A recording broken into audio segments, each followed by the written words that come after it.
The allure of steam. In this episode, we're going to look at what it takes to get a steam locomotive up and running in Derail Valley, and along the way we'll be showing you some useful tips and tricks as well. So stay tuned as we get all steamed up.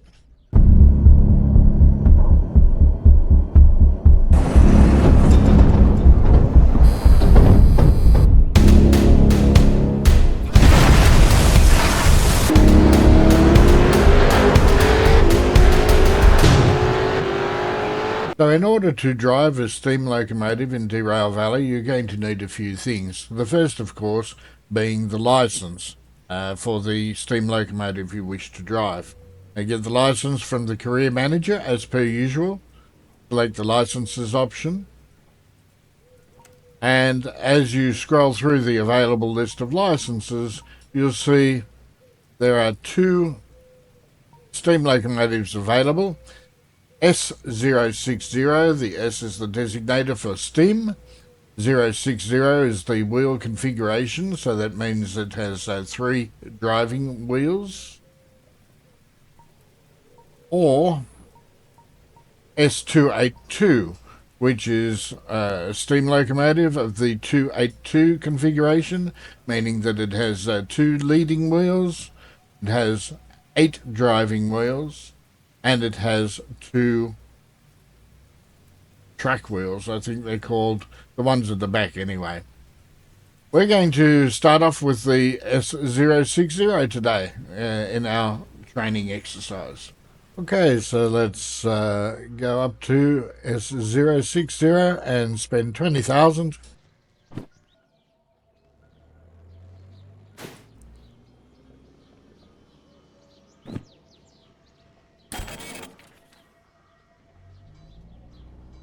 And here we are.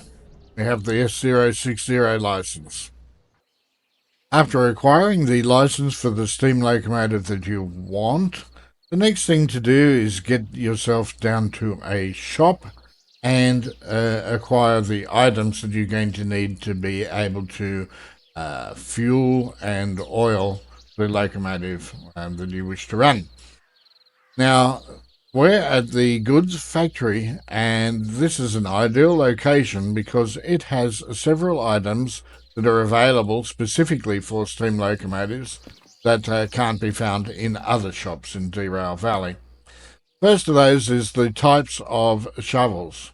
So in most shops you're going to find there is a shovel that is just a standard shovel available for $750.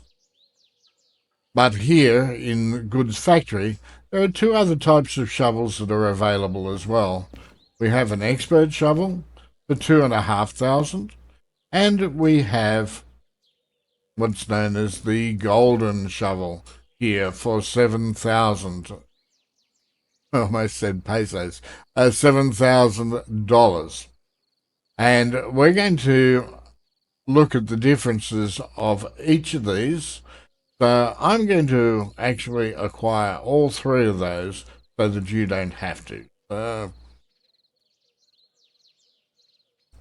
Let's get our barcode scanner. Let's start off with the basic shovel.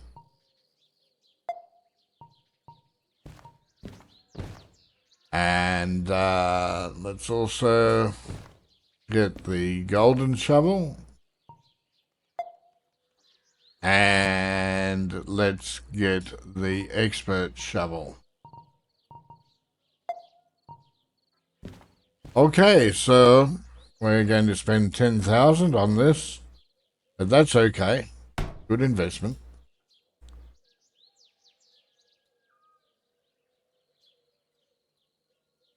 Get our wallet and pay for these items.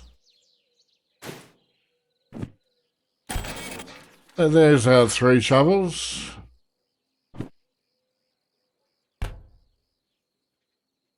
Let's take each of them.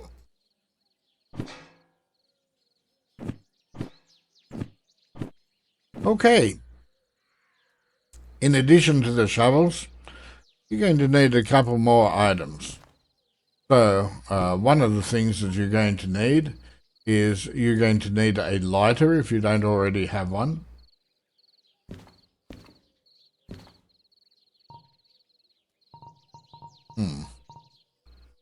Matter of finding where it is, of course.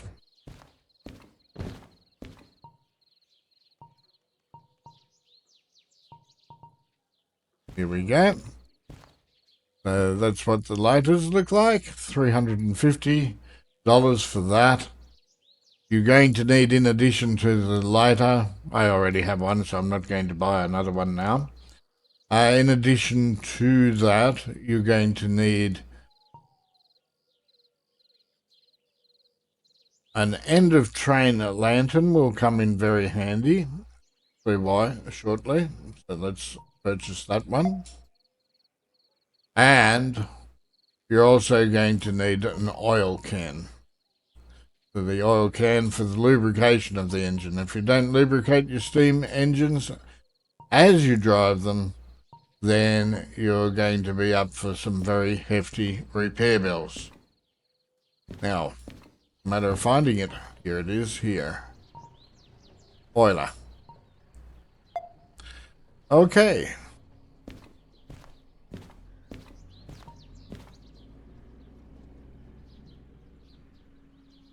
Another 1150 gone.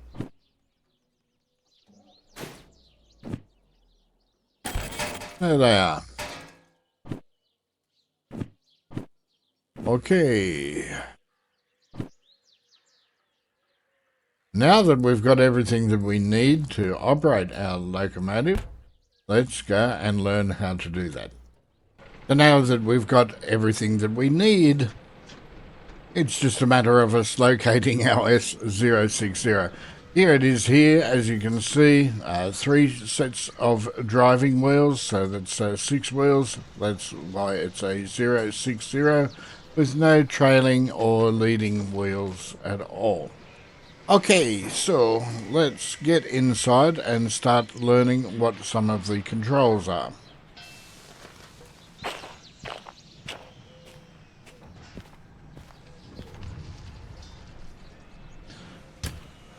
So here we are inside the S060. I should say there's a fairly comprehensive tutorial that is supplied by Derail Valley that will help you to learn how to operate the S060 or any of the locomotives really.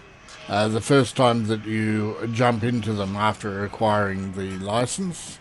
And these can also be accessed by going through the pause menu, pressing escape and bringing up the pause menu and going into tutorial and then selecting the tutorial for the locomotive that you need. In this case, it would be the S060. So I do recommend that you go through that, but sometimes also another perspective can be beneficial. So let's have a look at our S060. We can see there's a lot of knobs and gauges here. Also some things that are very familiar from our diesel locomotives, such as the parking brake, which is located here. Also the train brakes and independent brakes, which are located here. And in addition to that, there is the brake cut-out valve, which is located here. So all of those things would be familiar to you now as far as terms of operation. Okay, let's look at the things that are specific to a steam locomotive. So firstly, steam locomotive operates by shoveling in coal. That coal gets lit and then that generates steam. The boiler has a certain amount of water in it, and that water needs to be maintained and topped up. So, the means by which we get a fire going inside the S060 is to firstly get out our shovel and then to point at the coal that is here left click with your mouse, that brings the coal there, and you need to put it into the firebox, and the firebox is located here. So let's put in a few loads of coal. We can keep shoveling in until we get a message saying that the firebox is full.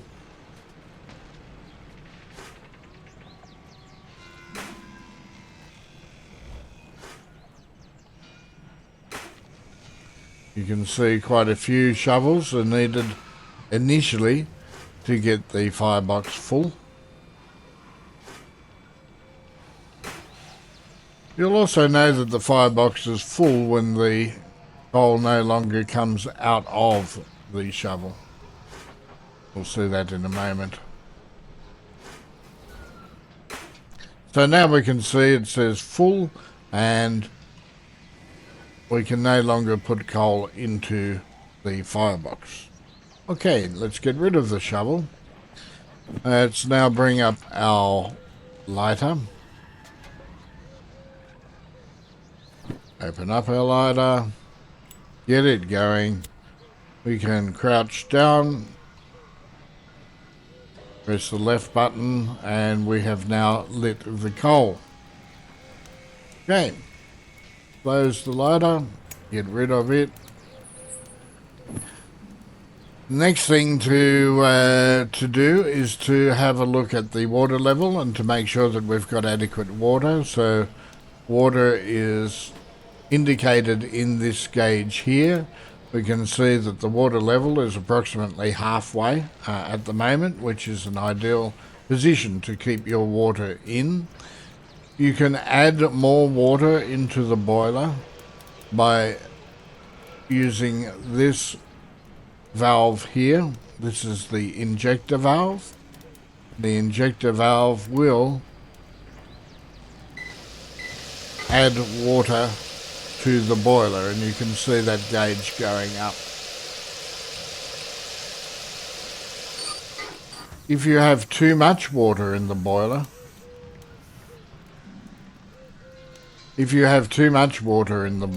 then it can be got rid of by this blowdown valve.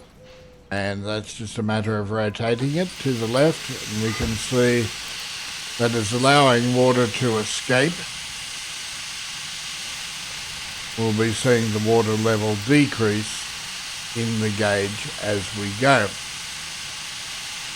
We'll be talking about the water level indicator further on when we go into actually operating the steam locomotive. But for the meantime, just know that the ideal position for the water level indicator would be somewhere between 1/4 to 3/4 of the glass. Okay, let's turn off our blowdown valve. The other thing, the other valve here is for the blower. Now the blower is used when the locomotive is at rest to prevent the flames from escaping out of the firebox and burning people that are operating the engine. And in addition to that, it also encourages the rapid rise of temperature. This is our fire temperature here, this gauge, and you'll find that the ideal temperature that you should be operating around is about 900 degrees Celsius or above. This gauge underneath that is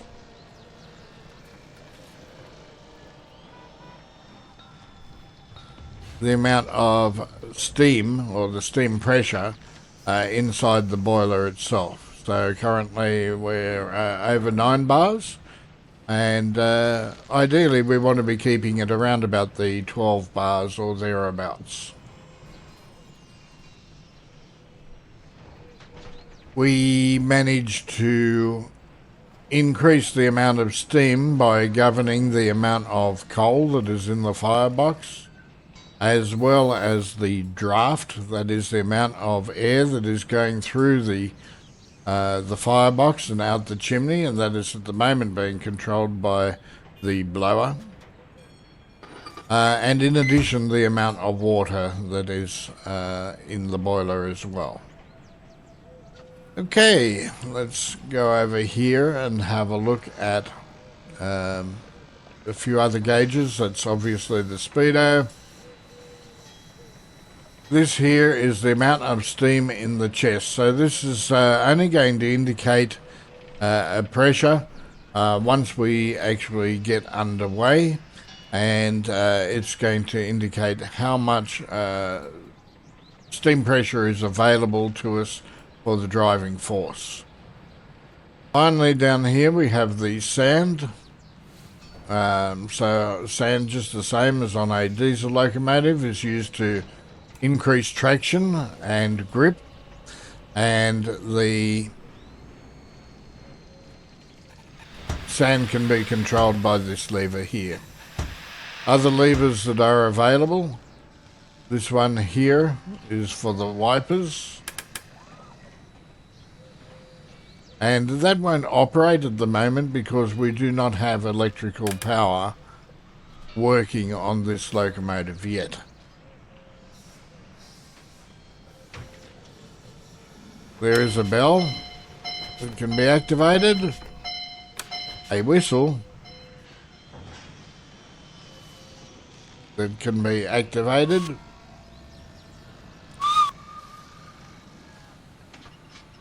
in addition there are headlights or tail lights, headlights available in either the forward or the rear direction. There are no tail lights, no red coloured lights on this locomotive, and hence the reason why we purchased an end of train light at the shop, which we'll use later on.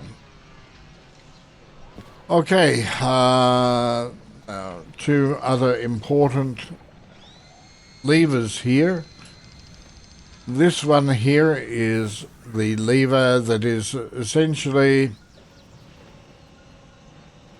the same as a gear lever on a diesel train, and it can be brought into the forward position to travel forward,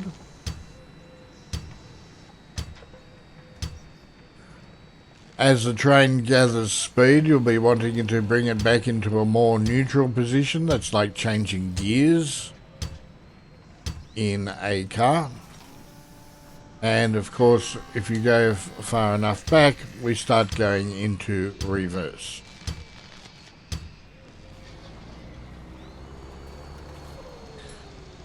Okay, the next is what they call the drain cocks for the cylinders.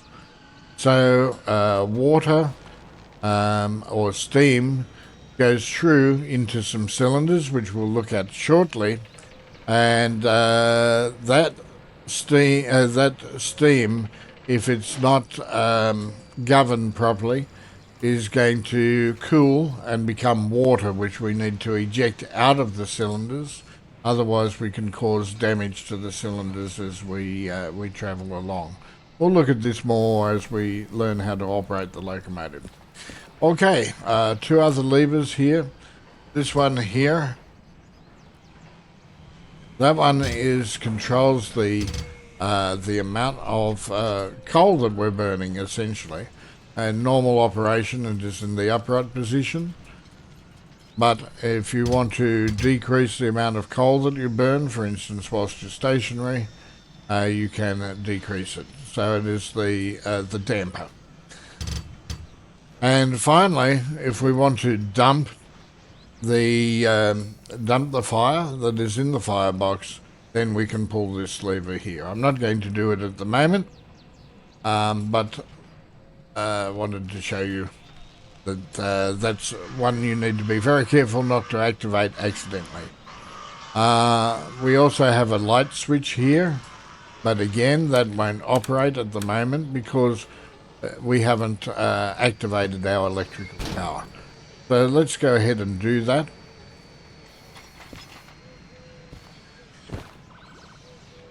So if we run around, these are the cylinders that I was discussing just a moment ago.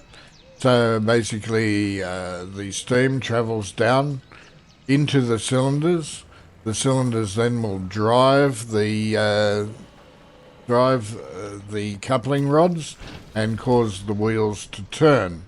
But if we have not opened the drain cocks for the cylinders as we operate, then the cold steam has turned into water. That water is non-compressible, and that can cause damage to the cylinders as we try to introduce tractive effort. So we'll see how to operate those shortly. But in the meantime, let's make sure that we are getting some electrical power. And up here, you'll be able to see two valves. One is for the compressor and the other is for the dynamo. The dynamo allows us to generate electrical power for things such as our lights and our wipers. The compressor allows us to generate compressed air, which is used for other operations within the steam locomotive. If we go back into the cab now that we've got the dynamo running, we'll be able to see that we're able to activate our interior cab lights as well as the external lights for the engine. And anything else that runs on electrical power, such as the wipers, which previously we were unable to operate until we actually got that dynamo up and running.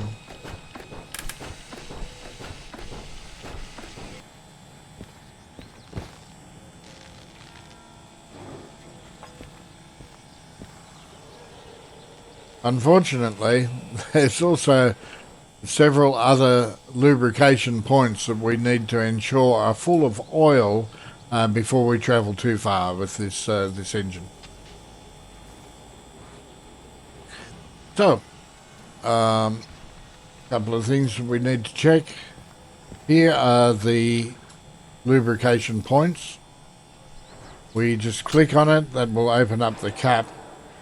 We then get our oiler and we hold the left mouse button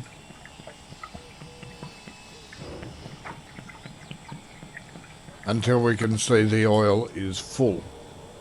Drop the cap down. So there's three of these points here. That was one. Here's another one. Again, get the oiler. Fill it up.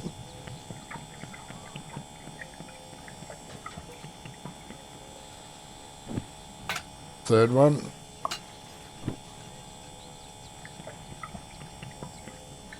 And then there's also three on the other side of the engine. Let's go and do those three. So always wise to make sure these are full before you set off on your first journey, and then to check them periodically as well. One's done.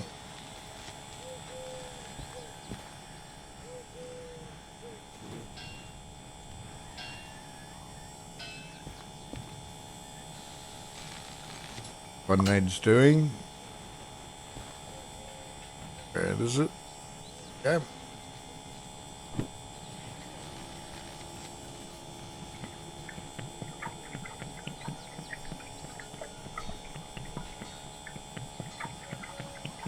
So fortunately the oil doesn't appear to run out of your oiler.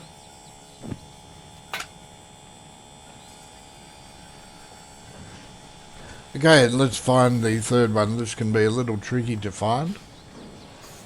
But down here.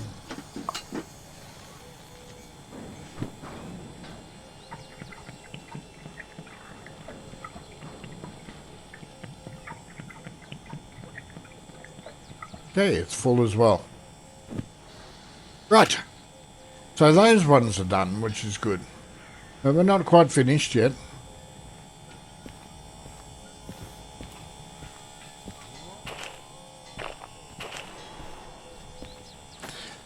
You'll notice here, there's also this lever, which is a lubricator. So it's good to give this a few spins. That will help to distribute oil around. There's also some oil indicators just behind that. They're a little hard to see.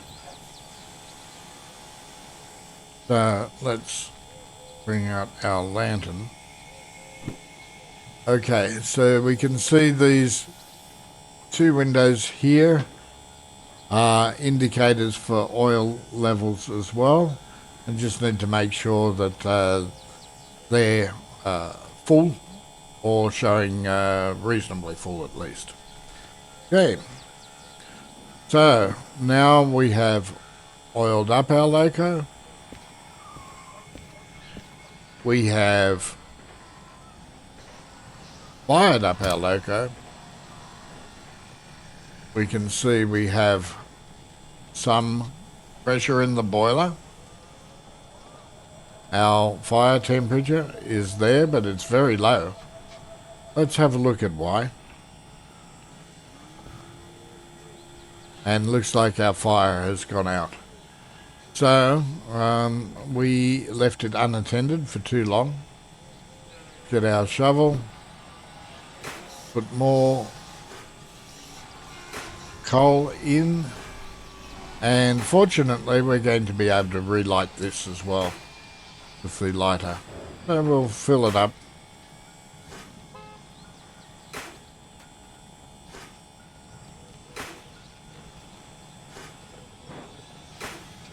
You can see there's quite a lot of shoveling required with the standard shovel. Sorry, this is the expert shovel. And the reason for that is because the expert shovel is designed for you to more evenly put the coal or distribute the coal around in the fireplace. So you can selectively determine whether you want the coal to appear on the left or the right, front or back of the firebox fairly easily. The golden shovel, however, is a shovel that allows you to fill the firebox much faster. And that's one of the reasons why it's more expensive, is because it requires you to do less work, but with a little bit less precision than you could with either the standard shovel or the expert shovel.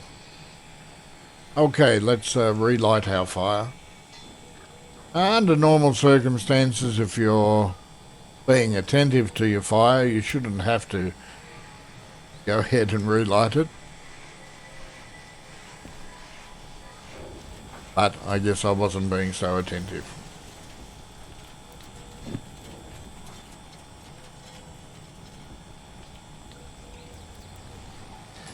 Okay, make sure our blower is on, which it is. We'll let that build up a little bit of pressure now before we move off and do a little sample shunting around.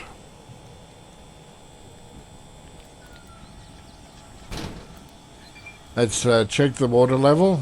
As you can see, that's a bit low at the moment, so let's introduce water.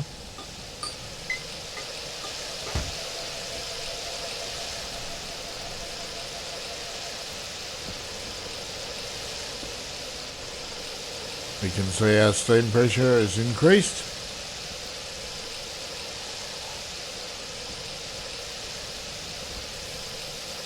We'll just let that water fill up for a moment.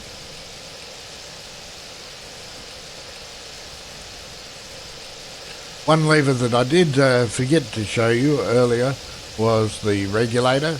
That's this big lever here. This is the one that basically is like the accelerator in a car.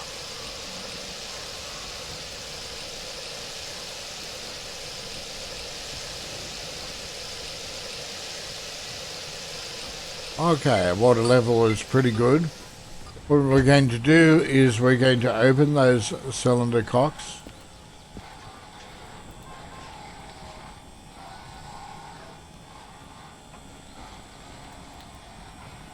We're going to make sure that our brakes are applied.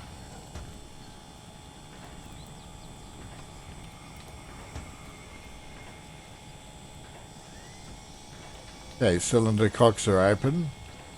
We're going to open up the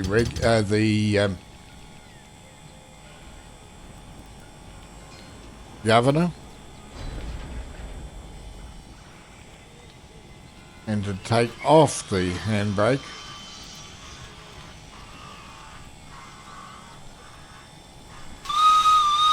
And let's try getting to go. So we're going to release the brakes.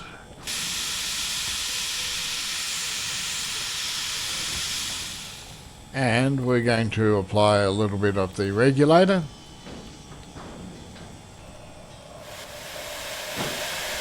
And away we go.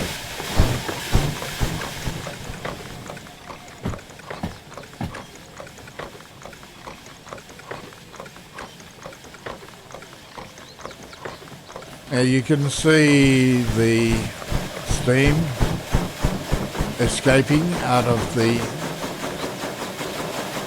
cylinder valves here.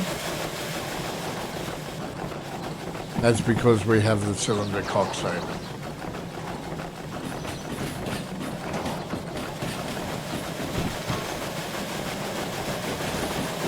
Let's go back inside. Check our water level. Check our fire. Coal is a bit low. Get our shovel.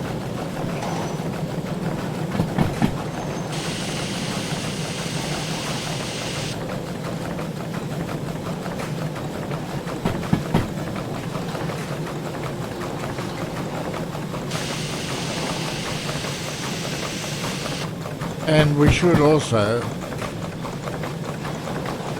turn off the blower at this stage because we're underway. We no longer need to encourage the steam to go through. Water level is a little bit low. Let's add some water. And at this stage we should be able to also optimize our operation. We should be able to close the cylinder cocks.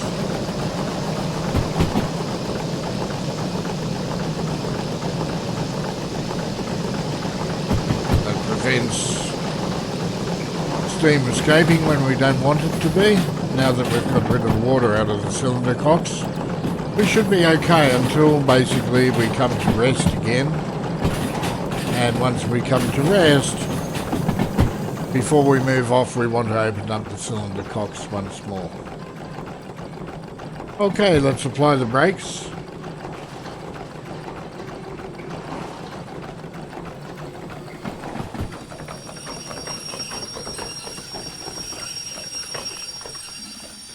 Come back in the cab. Now, because we've come to a stop, we want to open up the blower.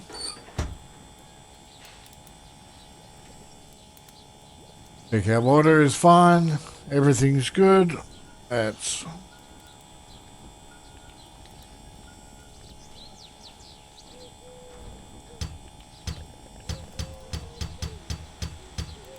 go into reverse here.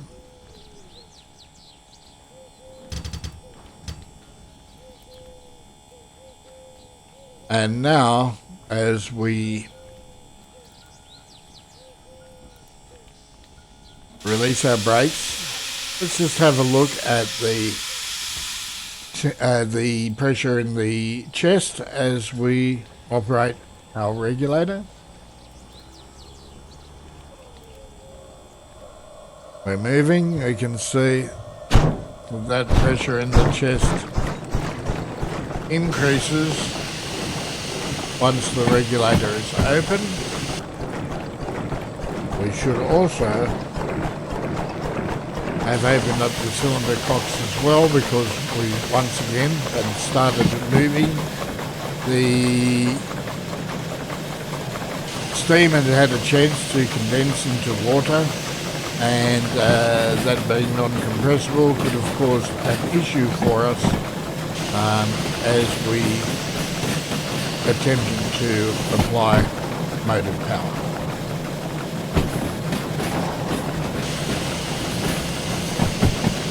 Okay, we're going to come to a stop, applying the brakes. As we do that, turn on the blower.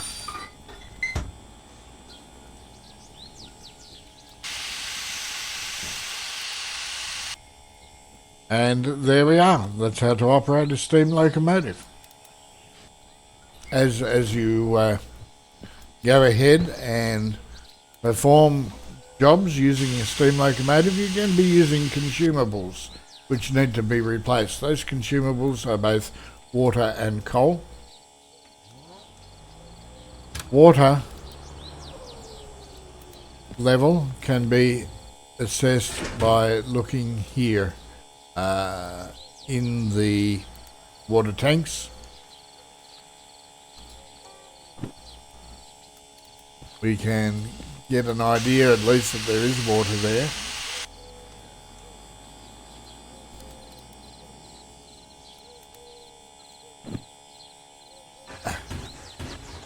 I always have trouble closing those things.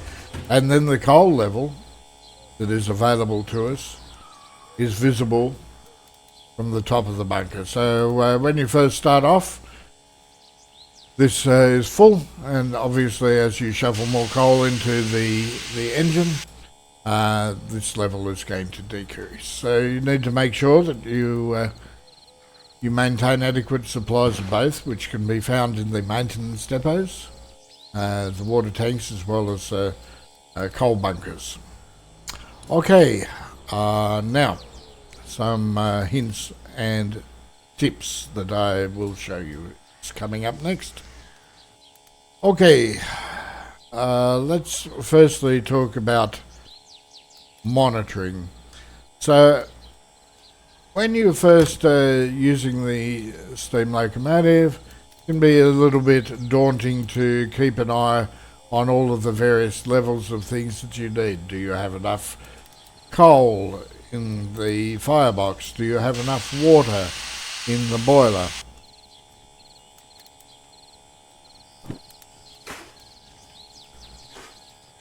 So,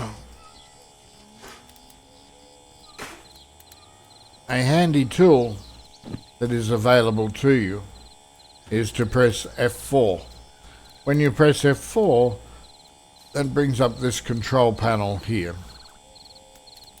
That control panel allows you to do a number of things. For instance, it's telling me this is how much water is available, and we're now going to increase the injectors. That is going to put water into the boiler. You can see the water level is rising here. At the same time, you can see the amount of steam that is available to us, and whether the cylinder cocks are open or they're closed. So here I have the cylinder cocks open, and I have the blowdown valve going as well.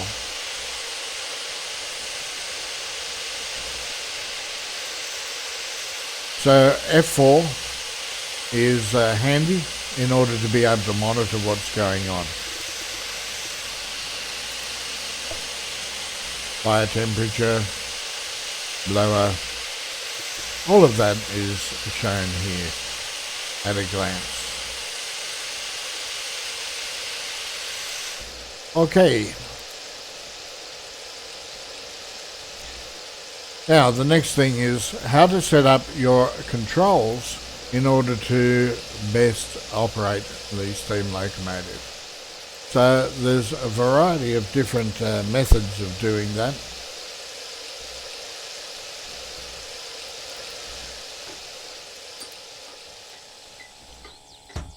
And under the latest version B99.5 or B99.4, we have new control layouts available to us. So you can see when we press the pause menu, we can go to settings, we can go to controls, and we can go to control bindings.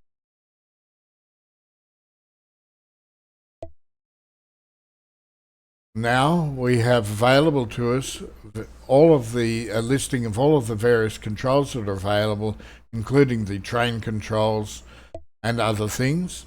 And these actions can be assigned to either the keyboard or the mouse or a controller, such as a joystick or other analog device.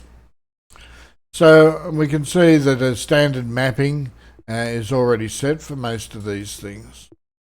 But for new stuff that you want to assign, you can easily go to, for instance, if you want to open and close the cylinder cocks, you can set a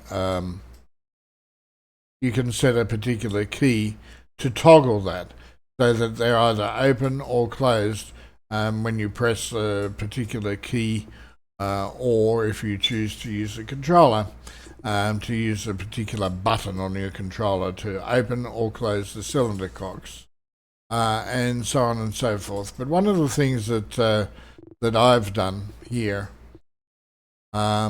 is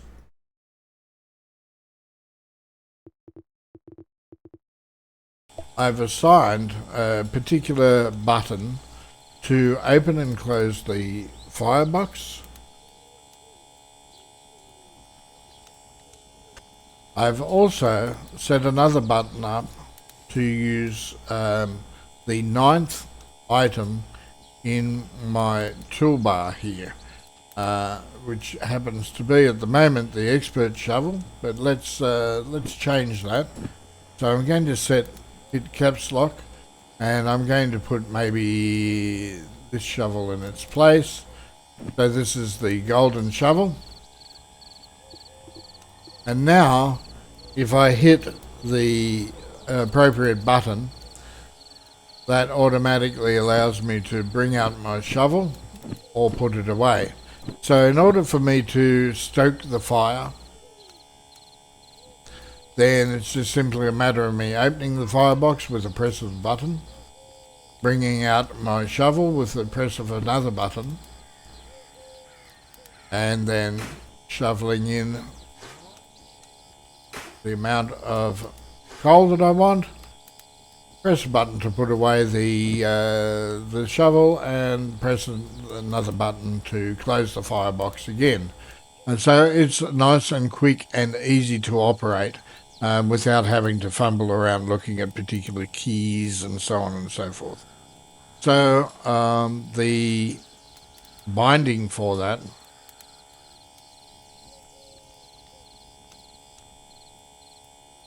if we go back to the settings, go into settings, controls, control bindings, I have a number of different controllers that are already set up.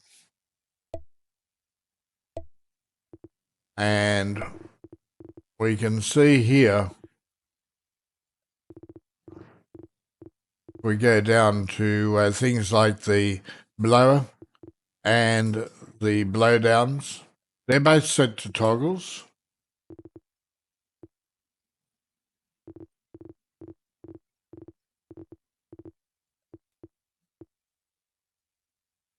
If we have a look for the fire door, that's set to a toggle as well. Then in order to assign a button to my controller that enables me to bring up the shovel automatically, well, you can either use a third-party software called spad.next, which I'll be doing a episode on fairly soon. Or alternatively, you can just use the number 9 key to bring out the 9th item on your toolbar. So as you can see, each time you press it, it either brings it out or puts it away.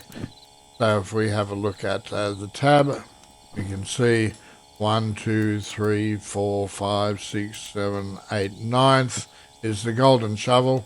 That corresponds with the number 9 key on the keyboard, and you can bring that in and out nice and easily. So the controls that I have mapped, I have the brakes set as control through spad.next. I have the regulator set as a control through spad.next, so it can be increased or decreased. I have the governor, or the reverser if you like, set as a control through spad.next.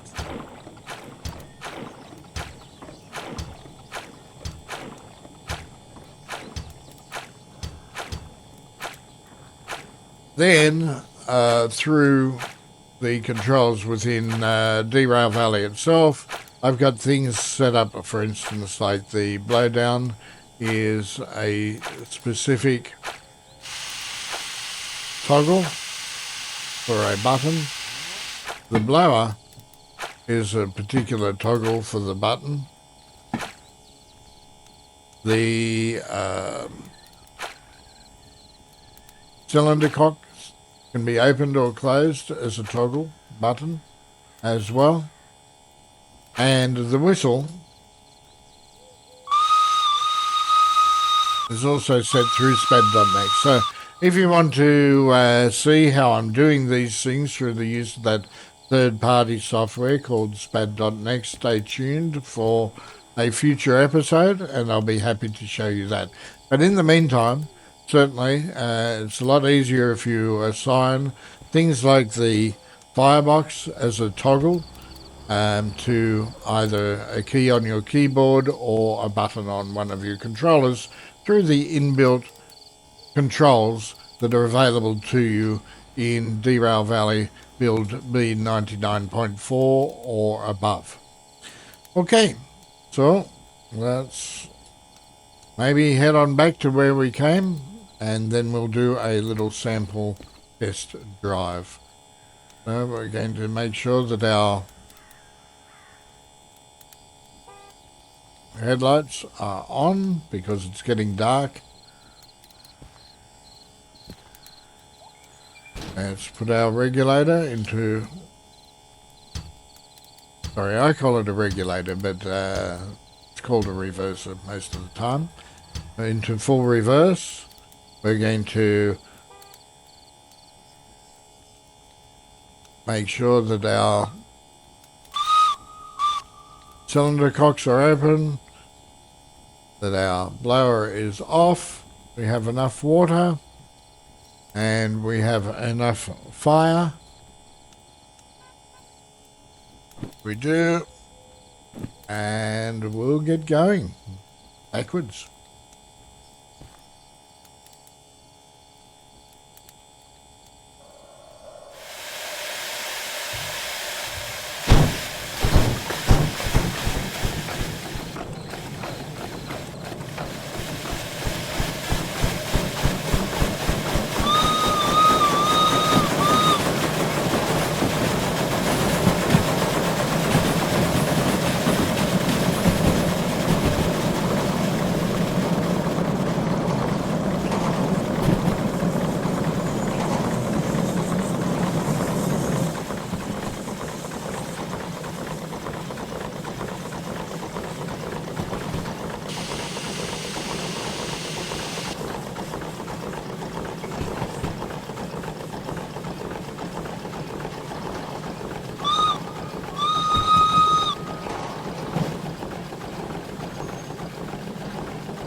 Okay, now we're back to where we started. Let's put the blower on. Blower is on. And because we're finished up, we could go ahead and dump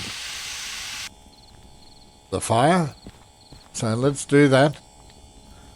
I certainly don't recommend assigning a key to this. Okay, just a matter of pulling that there. Now if we open up the firebox. Oh. That's strange. My understanding was... we can see the coal disappearing out of the firebox there. Need to hold it there. And now we've got nothing left in there. So I hope that that has helped a little bit. Obviously go through that tutorial as I mentioned at the beginning. One thing that you guys might be able to advise me on is what the heck this handle does. I've seen this handle on not only the locomotive here, but also on a couple of the wagons as well. And I still don't know what it does, so maybe somebody could enlighten me on that. Okay guys, well I think this video has been long enough. On our, on our next video we're going to take our S060 out for a run with a real job. So stay tuned for that. In the meantime, thank you for watching. I hope it's been of some assistance for you. And we'll look forward to seeing you next time. Please do like and subscribe.